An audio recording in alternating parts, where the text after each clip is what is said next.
Good afternoon. My name is Brian Wheeler, Director of Communications for the City of Charlottesville. We've scheduled this brief press conference to allow our local media partners, city staff, and the community at large to participate in an exciting announcement about a new member of our team. It's my pleasure to introduce our acting city manager, Mr. John Blair, who will make some brief remarks and introduce our new Director of Neighborhood Development Services. After their comments, we will take questions from the credentialed media on this webinar. Mr. Blair? Thank you, Mr. Wheeler. And I'd also like to thank the media attendees today for their interest in this announcement. It is my pleasure to announce that the City of Charlottesville will be appointing Mr. Parag Agrawal as our new Director of Neighborhood Development Services. Parag comes to us from the city of Milton, Georgia, where he is the Community Development Director. Prior to that, he was the Executive Director of the Rhode Island MPO, and he was also the Planning Director in Bridgeport, Connecticut. Parag is an experienced development professional who has a breadth of experience that's actually very needed in the Neighborhood Development Services Department. As some on the call may know, our NDS department has several different functions that include zoning, planning. Right now we have GIS, and we also have code enforcement as well as building code inspections. So it takes a diverse skill set to run such a department, and the city of Charlottesville is lucky to have him. I would also like to say that in some conversations he and I have had, he did immigrate to this country from India, and we had a good conversation. My wife is also an immigrant, and we want to be a welcoming city to all, both our residents as well as our staff. I'd also be remiss if I did not recognize Deputy City Manager Paul Oberdorfer, who was on the call with us. Paul was the lead recruiter for Parag. He's worked extensively on this recruitment, and we are lucky to have Paul for the remaining weeks he's here. And we thank him for helping us land such a great Neighborhood Development Services Director. And I will turn it over now to Parag. Thank you, Mr. Blair, and good afternoon, everyone. I want to thank the city's leadership, Mr. Blair and Paul, the residents of the city of Charlottesville, for offering me this great opportunity to serve as Director of the Department of Neighborhood Development Services. The department has an excellent team of staff members who are very committed, dedicated, and are knowledgeable, and are working on some very important projects that will make our city more sustainable and more affordable.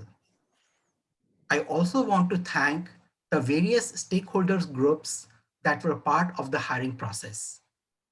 They all provided me some valuable insights about the roles, responsibilities, and their expectations from the city's planning department. I will say that the city of Charlottesville is such a great city because the residents of Charlottesville are so actively engaged. And one of my main goals will be to further enhance the community engagement in various planning projects. How can we better include a wider section of our community in various community planning projects? How could we better collaborate with our residents of various neighborhoods? One of my goals will be to create strategic partnerships with private stakeholders to make our city more sustainable, affordable, and to encourage economic development. In my first few months, I'm planning to meet with various stakeholders to hear the various planning and development issues which are going on in their community and the issues which they are facing. Throughout my career, I have always focused on communication, collaboration, and creating strategic partnerships. I look forward to working with all the city departments to better serve the residents of our great city, Charlottesville. Thank you. Thank you. And Mr. Oberdorfer, did you want to add anything at this point? Sure. I just would like to add that we're very, very blessed to have Parag with his extensive experience with historic preservation, but also his architectural background. Being an architect, I think he's going to bring a different perspective to the way that we build or the way that our built environment looks over time. And so, knowing that we're going through the comp plan update and zoning rewrite, I believe that all of his particular assets are going to be put to good use to help us as we work through that. And welcome and thank you. Paul. And we're joined today by 5 members of the local media. And if any of them have questions of any of our panelists here, they can just click the raise hand icon in the Zoom webinar, and we'll bring you on and you can ask a question and a follow-up, and then we'll rotate to the next person. We'll circle around a couple times till we get all your questions answered. First up is Nolan Stout with the Daily Progress. Nolan, go ahead. Hi, can you hear me? We can. The Milton, Georgia is about the same population size as Charlottesville. I was wondering if there are any other similarities between the two that you've seen in your time, interviewing for this position. Definitely. So again, one of the goals in city of Milton is we are trying to always preserve and enhance the community character. We always focus on our design standards. We want to basically make sure that the character of the city of Milton is preserved and enhanced. So we are basically creating a downtown that will basically preserve the character of city of Milton. Throughout my career, I have always focused on multimodal transportation network. The city has recently adopted its trail master plan. The focus on city of Charlottesville is also to encourage multiple modes of transportation systems, trying to create more bicycle-friendly community. And as I mentioned, in Milton and in my previous positions in Rhode Island and in Connecticut, I have always focused on community engagement. In Milton also, we are updating our city's comprehensive plan. And I know that the city of Charlottesville is also working on the comprehensive planning process. City of Charlottesville is also working on becoming a sustainable city, which is also the goal of city of Milton and in my previous positions, which I had in the New England area. And you mentioned creating strategic partnerships with private stakeholders. What do you get out of those partnerships? What value does that bring to a city? Definitely. So as you know, many of the issues which the city of Charlottesville is dealing with, like sustainability, affordable housing, transportation, economic development, I will say these are regional issues. When I say with various stakeholders, I'm talking about strategic partnerships with the county, strategic partnerships with University of Virginia. How can we work very closely with our private stakeholders to basically becoming a more affordable city? How we can basically work with our private stakeholders to become a more sustainable city? That's the goal. I know city of Charlottesville is a great place and we are basically investing various resources on becoming more affordable and becoming a more welcoming city. But we can always work more closely with University of Virginia, the county, the state, and the various private stakeholders to becoming a more affordable and a sustainable city. Thank you, Nolan. Next, we'll go to Joe Thomas with Monticello Media. Joe, you're on with the panel. Can you hear us? Yes, sir. Thank you. All right.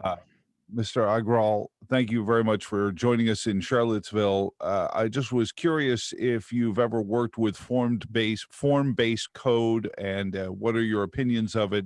Have you used it before, and how? Yes, so I have extensive experience of working with form-based codes. As Paul mentioned, I have a background in architecture. Throughout my career, I have worked on various design standards. I started my career by working with City of Columbus in the Historic Preservation Office. In our existing community in Milton, we have two form-based codes. One is the crabapple and the deerfeet form-based code. And we basically have design standards in place that, as I initially mentioned, we want to always preserve and enhance the character of our community. So yes, I do have significant experience of working with form-based codes, working with urban design guidelines, and to create a better built environment. So I basically consider myself to be architect and an urban designer, city planner who basically focuses on a larger community that should enhance the livelihood of our community residents.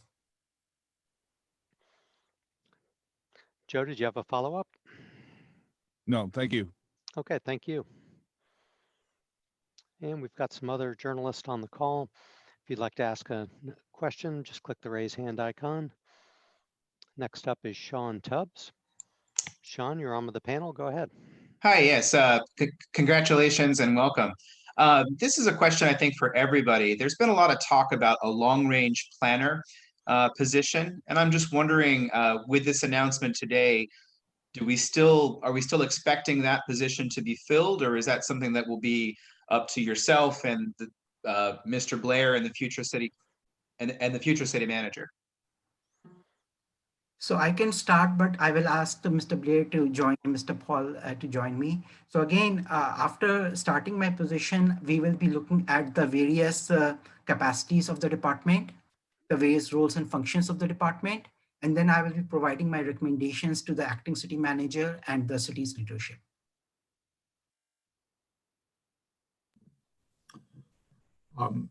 That is also my expectation about concerning the long-range planner position. I think we first need to allow Parag to take an overview of the department's functions, as well as talk, as he stated, to stakeholders within the city to see if he feels the long-range planner is going to be a key component going forward. I would also ask if Paul has any thoughts on this in terms of just the pure operational capacity at this point. Thank you, Mr. Blair. Yeah, I would believe that having Parag take the time to get his feet grounded and understand how the department operates, and certainly the capacity of the staff and what's going on in the development review process, there might be an opportunity to use that FTE to a greater extent to expedite our review process. I think that's yet to be determined. In terms of a long-range planner and that vision, one of the reasons that Parag was so attractive is because he brings those attributes to the table. So, it would be in our benefit that if he can function as that long-range visionary person and have the proper support structure and technical support from the staff, that he could very well do those roles. He's done those roles in other communities and been very effective at it. And so I would leave it up to Mr. Blair and Parag at some point when that decision gets made. But initially, I would say we would hold off on that.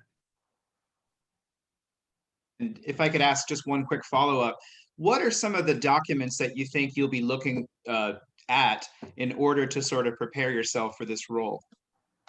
Definitely. Again, as I mentioned, the city of Charlottesville has a very talented and a dedicated staff. And we have a very strong foundation of planning in city of Charlottesville. So I know that city of Charlottesville is currently working on the affordable housing strategy. We have our comprehensive plan. We are working on our comprehensive plan. A zoning rewrite has been an important project for the department. And the department has also recently worked on various small area plans. So I will be basically looking at various documents which the city has already worked on. As I mentioned, the city has very strong foundation because of the commitment of the various stakeholders and the commitment of the city staff. We have a very strong foundation. I plan to look at the various documents, various planning projects that have already occurred. And again, I look forward to meeting with the various planning commission members and the various other stakeholders to better understand the need and the gaps which we can further improve upon. But again, I will say Charlottesville is very fortunate to have such a strong planning team. Great. I want to give the opportunity to anyone who has not asked a question yet. You can click the raise hand icon in the Zoom webinar. And seeing no takers, if anyone wants to ask a follow-up question, Nolan Stout from the Daily Progress, go ahead.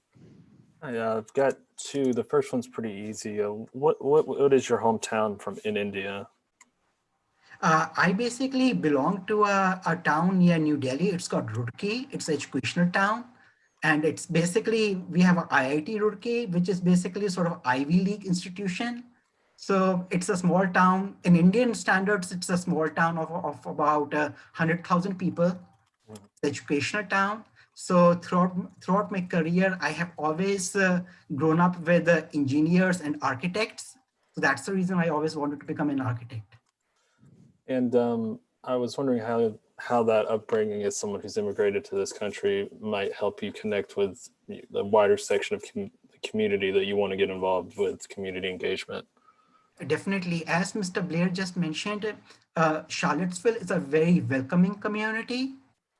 We want to involve a larger cross-section of our community members into our decision-making process, into the policy-making process. Since I am myself an immigrant, I was not born here. I can basically relate to the various issues which the immigrant population is dealing with. So definitely, I can always bring knowledge is one issue, but again, as an immigrant, I can always relate to the various issues which the immigrant population deals with in any city, not only Charlottesville.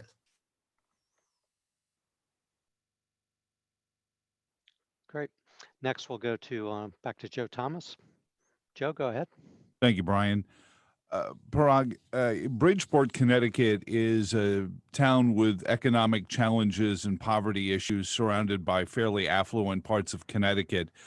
Charlottesville has similar issues. As neighborhood development, as neighborhood services director, what thoughts do you have on dealing with that situation and things that can be done to help alleviate some of the poverty pockets in Charlottesville? Yes, so as we mentioned, Bridgeport is is the largest city in the state of Connecticut with a population of around 145,000. It's around 45 minutes from the New York City, but it also has a lot of challenges. Neighborhood revitalization is the key. Economic development is also very important. So what we basically want to make sure that the residents of the city gets benefit of economic development. That's the key. Neighborhood revitalization. We always try to engage the local community into the decision-making process. In Bridgeport, I worked on the waterfront revitalization master plan. In Bridgeport, I worked on something called the East Bridgeport Development Corridor Revitalization Plan, trying to revitalize the not so affluent neighborhoods of the city, and how can we create more job opportunities for our local residents. So I will basically say, yes, I'm an architect. I focus on built environment, but one of my focus is also on social issues, trying to create more job opportunities for our local residents so that the community can also benefit from the economic development that's happening in any community. Anything further, Joe? Oh, no, thank you, Parag. And you can see why our community is so engaged. No, thank you. Again, that makes Charlottesville great, right? Absolutely. And you could probably tell from Joe's voice that he is a radio guy. All right, last call for questions from our credentialed media. Sean Tubbs. Yeah, just real quick, and this is more just an observation, but I noticed that Milton is in Fulton County, Georgia. One of your predecessors is the city. I can't remember his exact position, but Jim Tolbert is in Sandy Spring, which he is also in Fulton County. Have you come across Mr. Tolbert in the past, and are you have you spoken with him? Yes, I have not met him before. I've never met him, but I know that I think he retired, but he was also in one of the cities in the Fulton County. I do not know exactly which city, but yes, I do know. I never met him before, but I did hear his name. Yeah, he was in Sandy Spring, I think. He Sandy left Springs, in okay. 2013, no, 2015, I think. So anyway, Okay. that's just more of an interesting bit of trivia than anything else. Thanks. Excellent. Well, I want to thank the media for joining us today, and also all of our city staff and the community at large who have been participating in today's announcement. And we know this will be shared widely. If you want to learn more about Mr. Agrawal, you can go to the city's website where we have a press release available. And we look forward to him arriving in the city. He'll start his work November 30th, and we hope everyone here will welcome him. And we look forward to the work you'll be doing with us. And Mr. Blair? I would, again, like to thank Parag for joining us, but I would also like to thank Alex Ikafuna and Missy Creasy for the work and leadership they've provided to the Department of Neighborhood Development Services. And their contributions are valuable to our city. And I think they and Mr. Agrawal will make an excellent team that will really provide our community with great development services. Thank you. Excellent. Thank you, everybody, and have a good day. Thank you. Bye-bye.